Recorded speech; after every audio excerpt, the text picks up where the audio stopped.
MIDC प्रकल्पाच्या विरोधात आष्टी येथे आज शेतकऱ्यांचा संताप उफाळून आला असून शेकडो शेतकरी आणि महिला आष्टी चौकात ठिय्या देत चक्काजाम आंदोलन करत आहेत।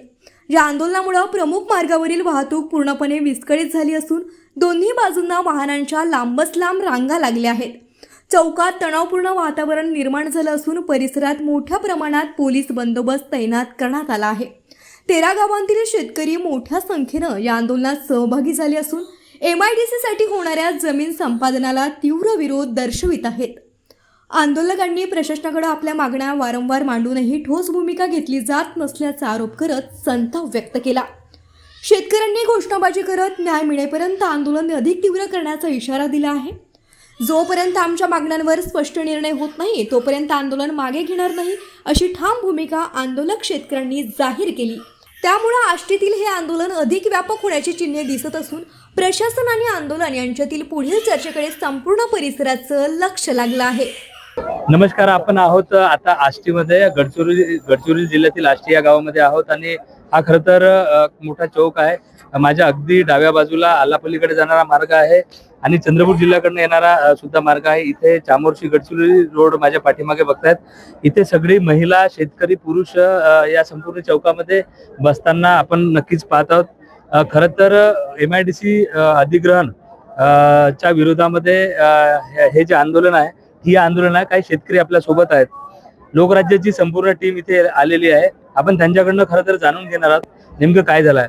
आपलं नाव काय आहे, किती वेळापासून हे आंदोलन आहे, पुढची तयारी आपली काय आहे? सर, 3 वाजतापासून आमचे आंदोलन चालू झालेलं आहे। 3 वाजता आम्ही पोलीस स्टेशनला गेलो होतो, तिथं आम्हाला काही न्याय मिळाला नाही। त्याच्यामुळे आम्ही इथं धरणे आंदोलन म्हणून आम्ही पुरा चक्काजाम केलेला आहे। रस्ता पूर्ण बंद आणि आम्हाला आमची शेतीची जमीन जे MIDC मध्ये गेलेली आहे ते आम्हाला मिळाली पाहिजे आणि आम्ही बेरोजगार झालो नाही पाहिजे या उद्देशाने आम्ही इथे बसलेला आहे। जे आमच्या लोकांवर इथे गुन्हे दाखल केलेले आहेत ह्या लोकांची सुटका झाली पाहिजे। नक्कीच काही शेतकऱ्यांवर गुन्हे देखील नोंद झाल्याचं इथे शेतकऱ्यांकडून सांगण्यात आलेलं आहे। मात्र ही जी लढाई आहे शेतकऱ्यांची, सुपीक जमीन आणि इथे मात्र मोठ्या कंपन्या ज्या आहेत तिथे येत आहेत आणि याचा विरोधच आपण एकंदरीत 3 वाजतापासून आपण पाहत आहोत। आपल्यासोबत एक युवक आहेत। नेमकं कायद्याविषयक लढाई कशी लढणार आहात आपण आणि हे आंदोलन किती वेळ सुरू राहणार? हे आंदोलन जोपर्यंत MIDC रद्द होणार नाही आणि गोरगरिबाची जमीन परत जाणार नाही तोपर्यंत हे आंदोलन चालूच राहणार।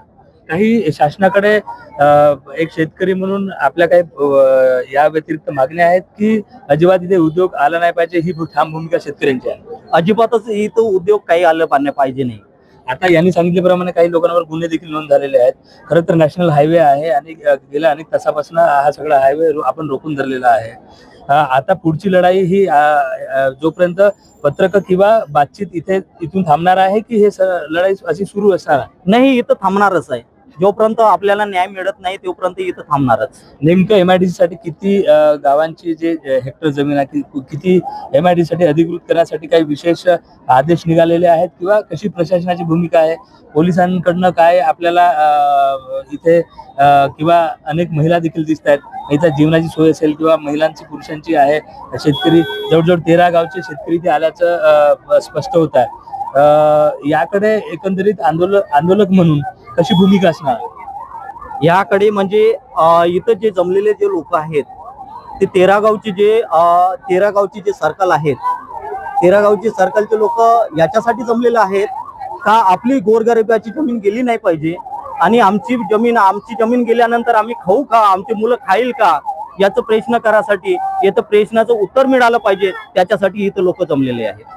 जे शेतकरी आंदोलनाला बसलेले आहेत हे ठिय्या आंदोलन गेल्या अनेक तासापासून सुरू आहे। मात्र इथे त्यांच्या जीवनाची देखील व्यवस्था करताना आपण पाहतात। म्हणजेच हे आंदोलन आता दीर्घकाळ सुरू असणार की काय असा देखील अंदाज व्यक्त केला जात आहे। मात्र पोलीस विभाग आहे इथे, ऍडिशनल SP आलेले आहेत, मात्र ते मीडियाशी बोलायला तयार नाहीत। इथे नुकतेच आजच जॉईन झालेले वाघ PI आहेत, त्यांनी देखील मीडियाशी बोलायला नाकारलेलं आहे। इथे काही शेतकऱ्यांवरती गुन्हे नोंद झाले आहेत, मात्र ते गुन्हे सगळ्या शेतकऱ्यांवर करा अशी शेतकऱ्यांची मागणी आहे। मात्र प्रशासन, तहसीलदार किंवा इथले ठाणेदार सगळे बघ्याची भूमिका आपल्याला पाहायला मिळत आहे आणि लोकराज्याची संपूर्ण टीम त्यांच्याकडे पोहोचली असता त्यांनी बोलण्यास मात्र इथे नकार दिलेला आहे. आंदोलन गेल्या अनेक तासापासून सुरू आहे आणि आता सध्या जे नाश्त्यानंतर आता काही जेवणाची व्यवस्था शेतकऱ्यांच्या कडनं इथे होताना आपण पाहत आहोत. खरं तर तेरा गावाची ही समस्या MIDC अधिग्रहणची भूमिका आहे. ही जी सुपीक जमीन आहे ती आम्हाला आमची राहू द्या असं शेतकऱ्यांचं म्हणणं आहे. याकडे आता पुढील प्रशासन कशी दिशा ठरवणार आहे हे आपल्याला नक्कीच पाहायला मिळणार आहे. कारण इथे पोलिसांची फौजफाटा किंवा पोलीस फोर्स देखील इथे आलेले आहेत. तर प्रत्येक हा चौरस्ता असला प्रत्येक रस्त्यावर देखील पोलिसांचा ताफा आहे, त्यांच्या हातात लाठ्या देखील आपल्याला पाहायला मिळाल्यात. मात्र ही लढाई ही आंदोलन कसं कुठलं स्वरूप घेणार याकडे देखील सगळ्यांचं लक्ष लागलेलं आहे. इथे बसेस किंवा गाड्यांच्या रंगाच्या रांगा लागलेल्या आपल्याला पाहायला मिळतात. लोकराज्याची संपूर्ण टीम याकडे करडी नजर घेऊन राहणार.